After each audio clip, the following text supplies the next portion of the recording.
5ാം class സയൻസിലെ ബാക്കി ചോദ്യവും ഉത്തരവുമാണ് ഇത് നമ്മൾ നോക്കാൻ പോകുന്നത്.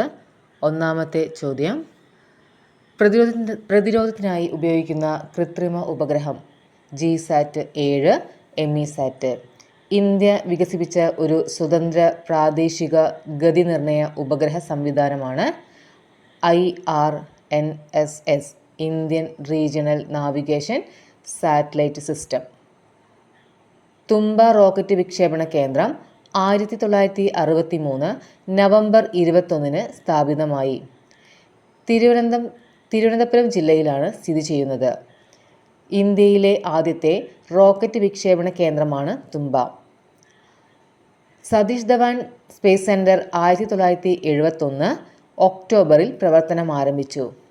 ആന്ധ്രാപ്രദേശിലെ ശ്രീഹരിക്കോട്ടയിലാണ് സ്ഥിതി ചെയ്യുന്നത്. ഇന്ത്യൻ ബഹിരാകാശ പദ്ധതിയുടെ പിതാവ് വിക്രം സാരാഭായ്. തിരുവനന്തപുരത്തെ ബഹിരാകാശ ഗവേഷണ സ്ഥാപനത്തിൻ്റെ പേര് വിക്രം സാരാഭായ് സ്പേസ് സെൻറ്റർ. ചന്ദ്രയാൻ്റെ ലാൻഡറിൻ്റെ പേര് വിക്രം. 1969 ജൂലൈ 21 മനുഷ്യൻ ചന്ദ്രനിൽ ആദ്യമായി എത്തിയത്. അമേരിക്കൻ ബഹിരാകാശ ഗവേഷണ സ്ഥാപനമായ നാസയുടെ അപ്പോളോ 11 എന്ന ചാന്ദ്ര പര്യവേഷണ പേടകത്തിലാണ് ഇവർ എത്തിയത്. Neil Armstrong, Edwin Aldrin, Michael Collins ഇവരാണ് നാസയുടെ അപ്പോളോ 11 പോയ വ്യക്തികൾ. മൈക്കൽ കോളിൻസ് ആണ് ഇവർ സഞ്ചരിച്ച പേടകം നിയന്ത്രിച്ചത്. 1957 ഒക്ടോബർ 4 സോവിയറ്റ് യൂണിയനിൽ നിന്ന് വിക്ഷേപിച്ച സ്പുട്നിക് 1 ആദ്യത്തെ കൃത്രിമ ഉപഗ്രഹം.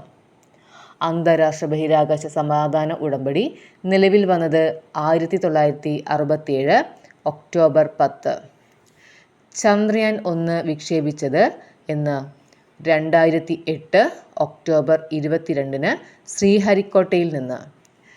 ചന്ദ്രയാൻ 1 ലക്ഷ്യം ചന്ദ്രൻ്റെ 100 കിലോമീറ്റർ അകലെയുള്ള പരിക്രമണ പഥത്തിലൂടെ ചുറ്റി സഞ്ചരിച്ച് ചന്ദ്രൻ്റെ ഉപരിതലത്തെക്കുറിച്ച് പഠനം നടത്തുക.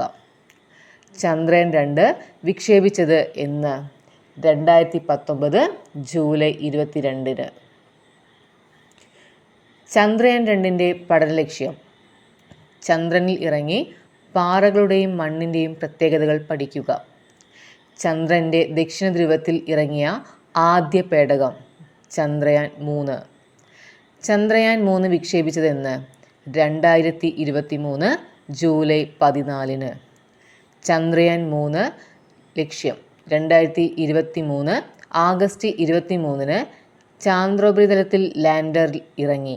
അതിൽ നിന്നുള്ള റോവർ ചാന്ദ്രോപരിതലത്തിൽ സഞ്ചരിച്ച് പരീക്ഷണങ്ങൾ നടത്തി. മംഗൾയാൻ്റെ ലക്ഷ്യം ചൊവ്വ പര്യവേഷണം. ആദിത്യ L1 സൗര പര്യവേഷണമാണ് ലക്ഷ്യം. ഗഗൻയാൻ ബഹിരാകാശ പര്യവേഷണമാണ് ലക്ഷ്യം. ഭൂമിക്കടിയിൽ നിന്ന് ലഭിക്കുന്ന ക്രൂഡ് ഓയിൽ സംസ്കരിച്ചാണ് പെട്രോൾ, ഡീസൽ തുടങ്ങിയവ ഉണ്ടാക്കുന്നത്. ഫോസിൽ ഇന്ധനങ്ങൾക്ക് ഉദാഹരണം പ്രകൃതിവാതകം, ക്രൂഡ് ഓയിൽ, കൽക്കരി. പുതുക്കാൻ കഴിയുന്ന ഊർജ്ജ സ്രോതസ്സുകൾ സൂര്യപ്രകാശം, കാറ്റ്, തിരമാല.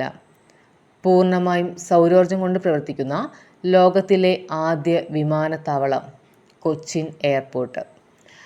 ബയോഗ്യാസ് ഒരു വാതക ഇന്ധനമാണ്. കാഴ്ച പരിശോധനയ്ക്ക് ഉപയോഗിക്കുന്ന ചാർട്ട് സ്നെല്ലൻ ചാർട്ട്. ജന്മനായുള്ള കേൾവി തകരാറുകൾക്ക് പരിഹരിക്കാനുള്ള മാർഗം കോക്ലിയർ ഇംപ്ലാന്റ് ശസ്ത്രക്രിയ.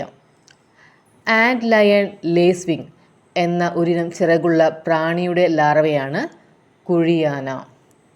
സുഗന്ധവ്യഞ്ജനങ്ങൾക്ക് ഉദാഹരണം ഏലം, കുരുമുളക്, കറുവപ്പട്ട. കേരള തീരങ്ങളിൽ ട്രോളിംഗ് നിരോധനം ഏർപ്പെടുത്തുന്ന മാസങ്ങൾ ജൂൺ, ജൂലൈ. തവള ഒരു ഉഭയജീവിയാണ്. കേരളത്തിൽ കണ്ടുവരുന്ന മറ്റൊരു ഉഭയജീവിയാണ് സിസിലിയനുകൾ. ഉരകവർഗത്തിൽപ്പെട്ട ജീവികൾക്ക് ഉദാഹരണം പാമ്പ്. കുഞ്ഞുങ്ങളെ പ്രസവിച്ച് പാലൂട്ടി വളർത്തുന്ന ജീവികളാണ് സസ്തനികൾ. സസ്തനികൾക്ക് ഉദാഹരണമാണ് തിമിംഗലം, ഡോൾഫിൻ, വവ്വാൽ, നീർനായ. അപ്പോൾ ഇത്രയുമാണ് 5ാം ക്ലാസ്സിലെ സയൻസിലെ സയൻസ് എന്ന പാഠപുസ്തകത്തിലെ ചോദ്യവും ഉത്തരവും. ഇതോടുകൂടി 5ാം ക്ലാസ്സിലെ സയൻസ് എന്ന വിഷയം തീരുകയാണ്. Okay, thank you.